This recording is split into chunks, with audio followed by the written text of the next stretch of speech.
Y le damos la bienvenida a nuestros invitados, Gustavo Segre, analista internacional, y Oscar Laborde, presidente del bloque de Frente para la Victoria, Partido Justicialista, en lo que es el Parlasur. Bienvenidos. Muchísimas gracias por la invitación. Bueno, arrancamos por el Parlasur, veníamos charlándolo en la pausa. ¿Y cuál ha sido la actividad? Porque la verdad es que hay muchos que no están al tanto, tal vez no tienen tanta difusión las actividades de lo que es la actividad en el Parlasur respecto de lo que sucede en Latinoamérica, ¿no? Y lo que ha sucedido en algunos países como Chile, como Bolivia, en los últimos días. Con una intención del gobierno de Macri de desmembrar toda la integración. Sí. Todo lo que tuviera sur no le gustaba. UNASUR, Mercosur, Parlasur, en fin, una decisión conveniente porque quiere una asociación incomprensible, por la conveniencia digo, exclusiva con Estados Unidos. Sin embargo, el Parlasur es el que más vitalidad ha tenido de los organismos del Mercosur. Funciona periódicamente. Se mantiene Venezuela allí adentro, incluso a pesar de que el Consejo del Mercado Común decidió separarla. Concurre a las elecciones, es una de las más prestigiosas, digamos, observadoras que hay en el mundo, especialmente en el continente. Hace audiencia de derechos humanos, lo ha hecho en Venezuela, lo ha hecho en Brasil, lo ha hecho en la Triple Frontera. Es decir, y claro, la intención por supuesto es denostar de vuelta todo lo que tiene que ver con la integración. Pero bueno, hemos trabajado intensamente 4 años, a pesar de lo que ha hecho Macri para que no se haga. Y bueno, esperamos que justamente con este gobierno... ¿Sobrevivió el Parlasur?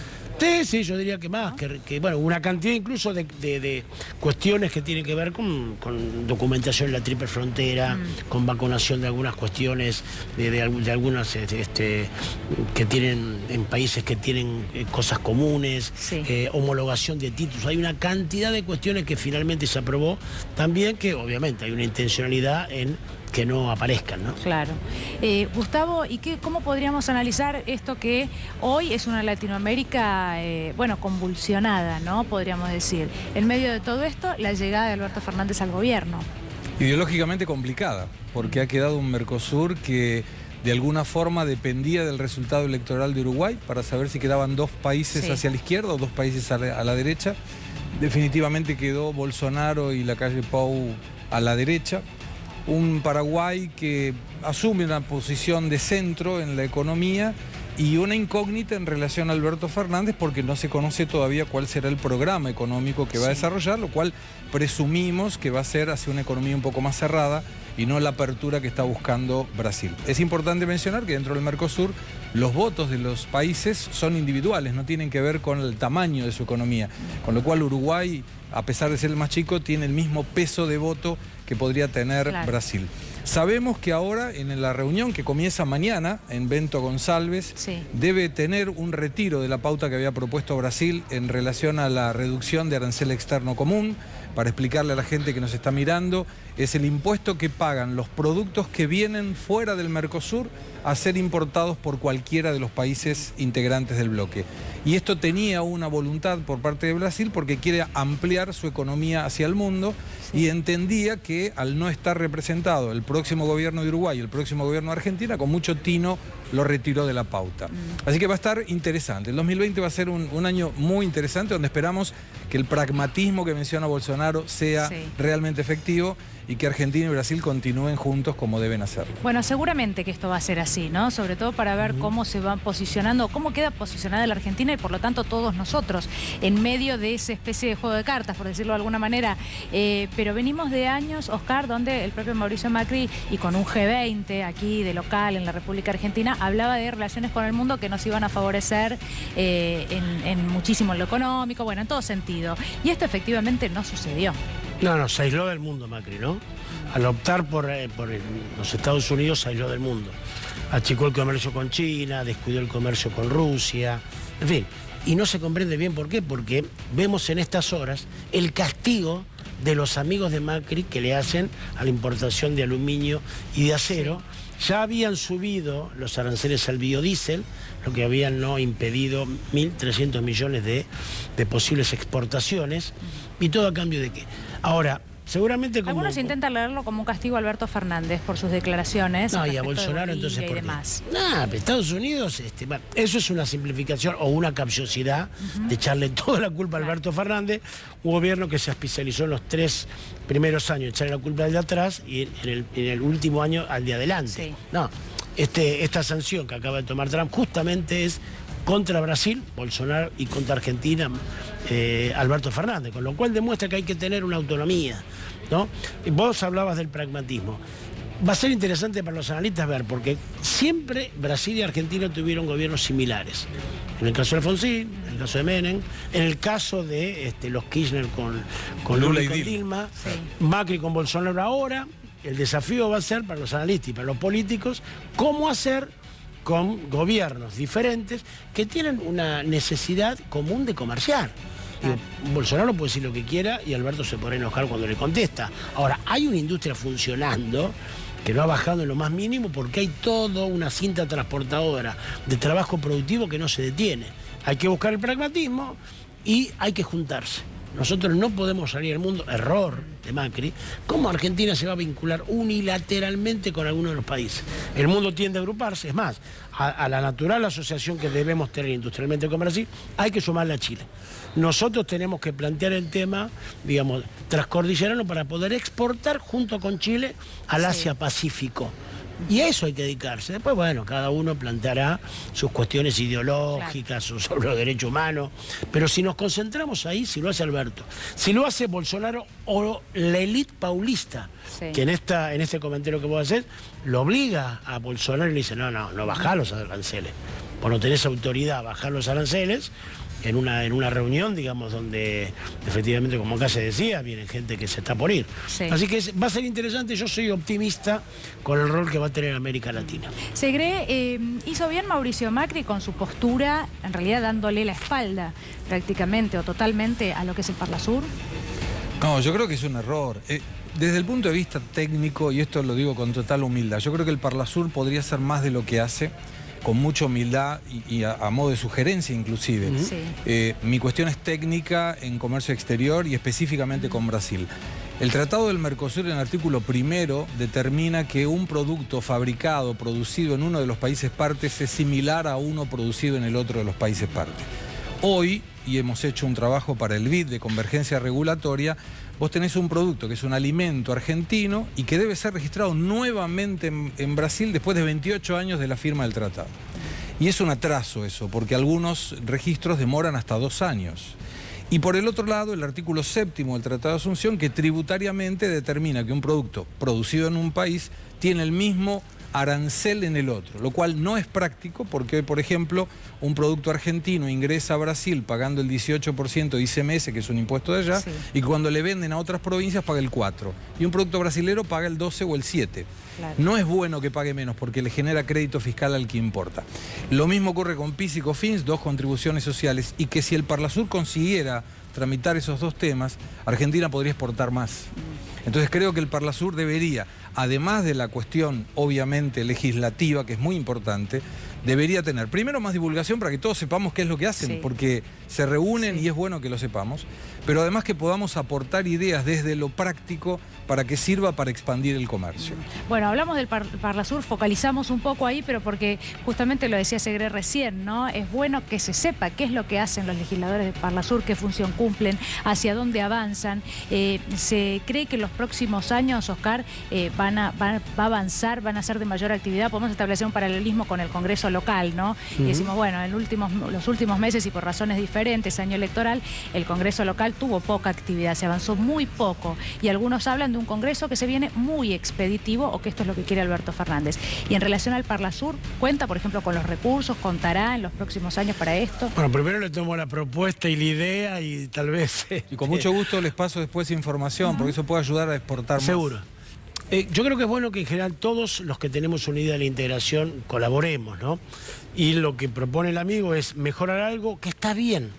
Porque si algo hicieron la continuidad de los estados en América Latina es el Mercosur. Sí. Está probado que el comercio principal es con los hermanos. El Parlasur ahora, desde el gobierno argentino, va a sufrir, digamos, va a tener un impulso, va a darle un respaldo que no tuvo. Y efectivamente las cosas que hacíamos, digamos, muy en contra de la corriente de lo que nos suministraba el gobierno de Macri, ahora se va a potenciar. Y yo creo, ahí de vuelta, la inventiva va a ser entre expresiones de gobiernos de derecha que tienen sus parlamentarios y los nuestros, un gobierno popular, nacional, dividido. Y es bueno el Parlasur porque, claro, cuando vos polemizás con el otro, no son consignas, ¿no? El otro te responde y te da su versión de por qué, lo que uno podría decir simplemente, la derecha venezolana tiene sus razones, ¿no? Digamos, sí. y también lo tienen los paraguayos, en fin. Así que yo creo que el destino que tiene el Parlasur es de crecer y la integración, ¿no? De hecho, usted recién decía, bueno, después cada uno expondrá cuál es su postura respecto de los mandatarios, ¿no? Su postura respecto a los conflictos, pero hay algo que no se puede negociar y es las diferentes posturas respecto a la democracia en los países, seguro, ¿no? O a un golpe de Estado o a lo que sucede. Y sin embargo, esto es algo que hemos vivido en los últimos No, eso días. es innegociable porque hay una carta democrática, hay una idea justamente de que estas integraciones, aunque sean económicas como el Mercosur o políticas como la UNASUR, tienden a cuidar la democracia. Ahora, fíjense, cuando la UNASUR estuvo en funcionamiento evitó 3 conflictos bélicos. En 2008 hubo un intento de secesión en Bolivia, recuerdan la Media Luna contra Sí. Evo. Después hubo un levantamiento policial contra Correa. Sí, también. Y después hubo se estuvo muy cerca la guerra cuando se estaba yendo Uribe entre Venezuela y Colombia. Ahí ya era secretario general Néstor Kirchner, concurrió. Y se recuerda esa fecha, el 15 de agosto del 2010, como el gran momento que se evitó la guerra entre 2 ejércitos muy poderosos y entre 2 dirigentes como Uribe y Chávez, que se toreaban mutuamente, y participó la UNASUR y evitó esos 3 momentos. Y la OEA, donde va, exacerba los conflictos, ¿no? Lo hace en Venezuela, que echa leña al fuego, Bueno, y en lo que Bolivia, sucedió en Bolivia. Sí. Supuestamente iba para aclarar el conteo, todavía no sabemos cómo fue el conteo ni conocemos las irregularidades, pero ya prejuzgando opina que habría que votar de vuelta. Sí. Entonces yo creo que hay que confiar más en nuestros organismos, en lo de los vecinos. Y el ejemplo de UNASUR me parece muy, muy evidente. Segre, le pregunto ahora por la relación desde lo económico también, ¿no? En medio de estos conflictos con Chile, con Bolivia, más allá de Brasil, ¿no? Que es algo de lo que ya hemos hablado, y bueno, la decisión de los aranceles de Donald Trump, que los separamos de la relación personal, por decirlo de alguna manera. Pero ¿qué pasa con estos otros países, por ejemplo? La situación es compleja, sobre todo porque es imposible asegurar que esto está organizado por la izquierda o por la derecha. Claramente lo que ocurre en Bolivia es la antítesis de lo que ocurre en Chile, pero el reclamo social es el mismo. O sea, no es atribuible a un gobierno de derecha o a un gobierno de izquierda. Claramente creo la desigualdad social impacta, porque desde el punto de vista económico, en la macroeconomía, Chile es un modelo a seguir, no así en su carencia por igualar socialmente a la gente. En el 2013 Chile fue el país más desigual del mundo y estábamos hablando con indicadores muy buenos. Claro. Entonces, son puntos de atención que creo que le va a tocar a todos, no importa si es un gobierno de izquierda o de derecha, separando claramente que en el contexto de Chile tiene como cuestión central la desigualdad y en el contexto de Venezuela el intento de Evo Morales de continuar en el poder a pesar de que no era de acuerdo a lo que la Constitución en ese momento le decía. ¿Y Colombia, cómo entra la situación que se está dando por estos días en Colombia y teniendo en cuenta su relación con los Estados Unidos también detrás, bueno, el conflicto terminado con alguna modificación respecto de la FARC? No, coincido con lo que acá se plantea. Hay un descontento con la situación social que es estar en contra del neoliberalismo. Es decir, porque no hay que un descontento en general. Hay concretamente las medidas que desatan los reclamos son medidas la económicas. desigualdad social, ¿no? Claro, que hay un momento que se acumula y por ahí estalla por aumento de boleto. Sí. Y eso es el neoliberalismo. Esto no son los 90, el neoliberalismo en los 90, digamos, reelegía a sus gobiernos, ahora no lo puede hacer, porque está muy cerca el ejemplo, ¿no? Digamos, uno puede decir, ¿cómo yo viví hace 5 años? Y mejor. ¿Por qué la gente quiere que Lula esté libre? Porque piensa que si Lula está libre, Lula puede ser presidente. Y recuerda que cuando Lula era presidente, vivía mejor. Ahora, yo advierto con el tema factor militar. Sí. Hace 3, 4 años los militares estaban fuera de la escena correctamente, solamente estaban viendo en la UNASUR cómo hacían para pergeñar una hipótesis de conflicto que tuviera que ver con la agresión externa. Ahora, estado de sitio en Colombia, una presencia militar muy fuerte, los carabineros en Chile, En Bolivia Trump mandó un tuit felicitando a las Fuerzas Armadas. ¿No? Bolsonaro dice que va a recurrir nuevamente a I-5, que es el que utilizó la dictadura para intervenir en el Congreso. Hay una encuesta ahora que está circulando por acá que la mayoría de los votantes de Cambiemos le parece bien que los militares incursionen en la vida institucional si hubiera algunos elementos. Es decir, el factor militar empieza a aparecer de manera muy extraña y muy preocupante, ¿no? Sí. Bueno, mi pregunta siguiente era, ¿cómo leen ustedes lo que sucedió en el día de ayer, esta especie de homenaje a la ministra Patricia Bullrich? Porque en ese contexto algunos comienzan a alertar qué pasa con la República Argentina y el futuro gobierno de Alberto Fernández, la relación que ha tenido Mauricio Macri y, bueno, Bullrich como ministra con las Fuerzas Armadas, este homenaje en el día de ayer y la distancia lógica que tienen que tener las Fuerzas Armadas con, bueno, el gobierno de turno. ¿Por qué? Porque deben responder, en realidad que lo respondan ustedes, pero claro, deben responder a quien sea el gobierno de turno, ¿no? Más allá de preferencias.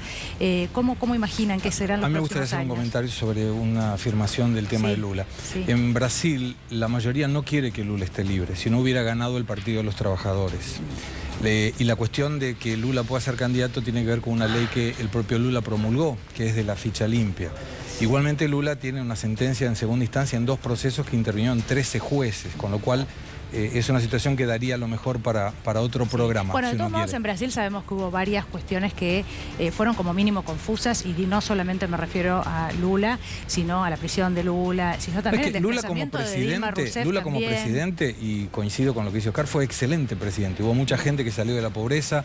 Yo doy clases en la universidad en San Pablo y muchos alumnos consiguen estudiar por política. Pero yo hablo del proceso posterior, no de su presidencia, sino del proceso posterior en la justicia. Se destituyó a Dilma. De Dilma. Todo lo la que destitución de Dilma fue un ejemplo de algo que un motivo muy tenue fue aprovechado por el Congreso para destituirla por un tema. Excusa. Es una excusa, claro, pero una excusa legal, ese fue el problema. Era una excusa legal amparado en un problema económico. Si la economía hubiera estado bien, Dilma continuaría hasta hoy probablemente.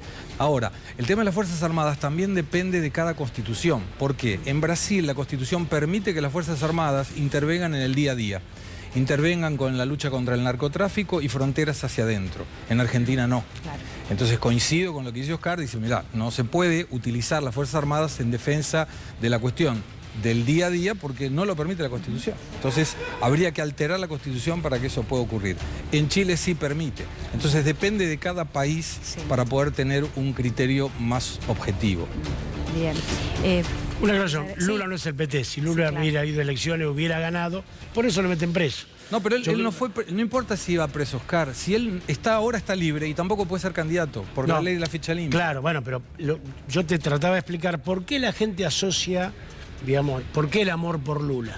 Un Lula que lo denostaron, que le destituyeron a su presidenta, que lo acusaron de corrupto.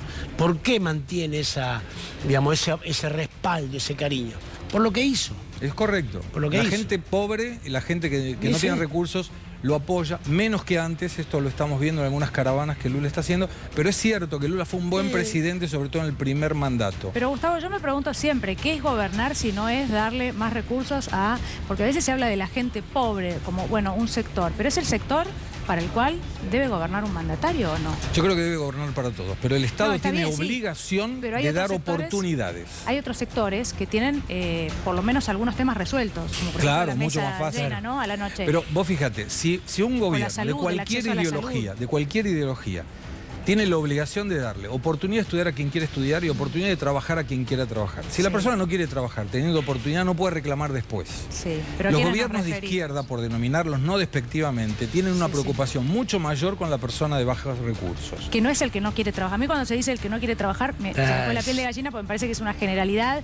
Yo no me atrevería a asegurar que hay alguien que no tiene ganas de trabajar, ¿no? El que es el vago, es un concepto... Hay un montón, Bueno, pero lo que pasa es que no podemos mencionarlos, para mí, responsablemente en televisión, hablando de aquellos que quieren el plan y que no quieren trabajar. Porque en todo caso, si los vamos a mencionar, hay que traerlos con nombre y apellido, hay que decir quiénes son. Pero te doy dos ejemplos. En San Juan se tuvo que levantar una de las cosechas de pistacho, que fue en marzo y abril del año pasado, porque no había gente. Y el gobierno peronista de Uñac le pagaba un adicional al plan para que fueran a levantar la cosecha y no iban. No, yo no niego que los haya. Lo que digo es que no nos pueden servir como excusa. Son ejemplos excepcionales. Acá el problema que tenemos, muchachos, es lo que ganan los bancos. Acá el problema no es que los sanjuaninos, algunos no tienen ganas de trabajar, lo vemos claro. Y el pistacho. Acá el problema está que los bancos tienen ganancias que le pidió el gobierno que no muestre por lo escandalosas que son. Claro.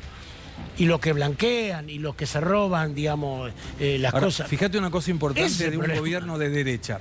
Ahora, hace menos de una semana, el gobierno Bolsonaro le colocó límite a la tasa de interés que cobra un banco en Brasil. Antes no lo tenía. Sí. No lo tuvo en ninguno de los gobiernos desde el regreso de la democracia. Y un gobierno de derecha dijo, muchachos, ustedes están ganando más, claro, paren un poquitito, y le colocó un límite de 8% al mes, sí, de las tasas de interés. Lo que pasa es que puede ser maravilloso, y hubiera sido una maravillosa medida incluso acá en la Argentina en estos últimos años que han tenido ganancias tan importantes. Claro. Pero lo que pasa es que no es una característica de los gobiernos de derecha intentar poner un tope a aquellos que más recursos son tienen. Intereses diferentes. Claro.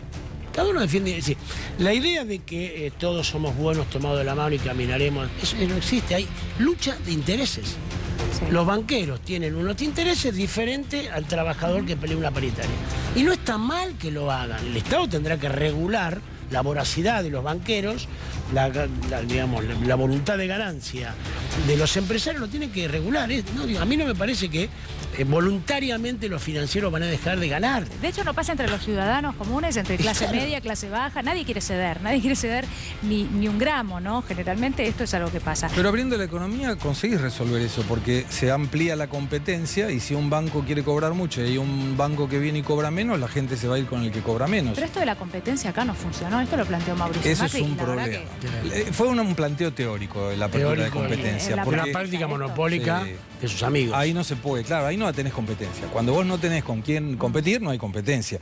Y esa empresa, inclusive muchos empresarios amigos del poder de turno, quieren una libertad de mercado para exportar, pero si me protegen la industria, que no importe nadie mejor, así yo consigo vender un producto arcaico al precio que quiera, gano lo que quiero, y eso también está mal.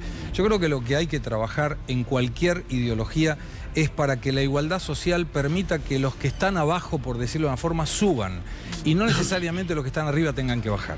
Me da la sensación de que hay que trabajar para que haya equilibrio de mercado, que todos puedan trabajar, y para eso necesitamos capacitar a la gente y sobre todo a los chicos, porque nosotros no estamos cuidando la alimentación de jóvenes muy chiquititos que al no tener una buena alimentación no tiene un desarrollo cognitivo, y esa gente el día de mañana no va a estar preparada para un 5G de tecnología comunicacional o empleos donde hoy todo lo que no agregue valor va a estar siendo sustituido por un robot.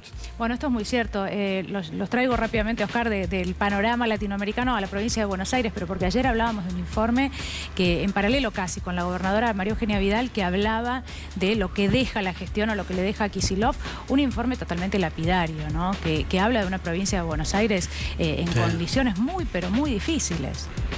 Muy difícil. Es muy triste ver el conurbano. Nuestro gobierno había avanzado no lo suficiente, tal vez no había sido consecuente en algunas cuestiones. La situación del segundo cordón del conurbano, bueno, yo soy de Avellaneda, fui su intendente, es terrible. Es terrible. Pareciera que uno está en otro país, ¿no? Y eso nos tiene que escandalizar. En eso no podemos hacer ningún tipo, digamos, de disputa ni especulación. Por eso es correcto lo que acá se dice, no es el problema el hambre. Porque si una persona que ama 2 kilos de polenta todos los días y come pan, el problema es la alimentación. Y se intenta ahora un programa alimentario que contenga la cantidad, digamos, que se come, pero fundamentalmente la calidad. Porque condenar a un chico mal alimentado a que toda la vida arrastre la imposibilidad de prosperar es terrible. Es cruel. Es una crueldad silenciosa. Es una crueldad silenciosa, no es, bueno, en fin, le pegó un tiro por la espalda, eso es grave. Ahora, condenar a miles a la crueldad de tener ya asegurada la fatalidad de ser inferior porque no se alimentó, eso es de una crueldad que a nosotros nos tiene que conmover. Bueno, me quedo pensando en esto y lo remarco porque mucha gente del otro lado probablemente diga, sí, hay muchos que no quieren trabajar, ¿no? Porque sabemos que hay mucha gente que piensa, bueno, que hay algún otro que no quiere trabajar, más allá del ejemplo puntual y que me parece valioso de San Luis. Pero, ¿qué pasa con los hijos de esas personas que no quieren trabajar, ¿no? Me sumo a lo que dice Oscar. A ver, ¿qué hacemos con esos chicos que tienen que tener salud, que tienen que tener un acceso a la salud, que tienen que tener una buena alimentación? Porque en realidad son las víctimas, ¿no? De, bueno, ese supuesto que es un padre que no tiene ganas de ir a trabajar. En el peor de los casos, yo, bueno, considero que es injusto, lo vuelvo a decir, esa apreciación, pero como la estoy mencionando, ¿qué hacemos, ¿no? Ahora, Con esos argentinos que tienen que estar bien alimentados para a futuro y bien educados para tener ganas de trabajar después. Pero yo creo que ahí también falta política de Estado y no tiene que ver con el gobierno. No lo ha hecho el gobierno anterior y ojalá lo haga el gobierno próximo. Que tiene que ver, lo mismo que hablaba con una nutricionista en esta semana. Me decía que mucha gente toma mate y come torta frita.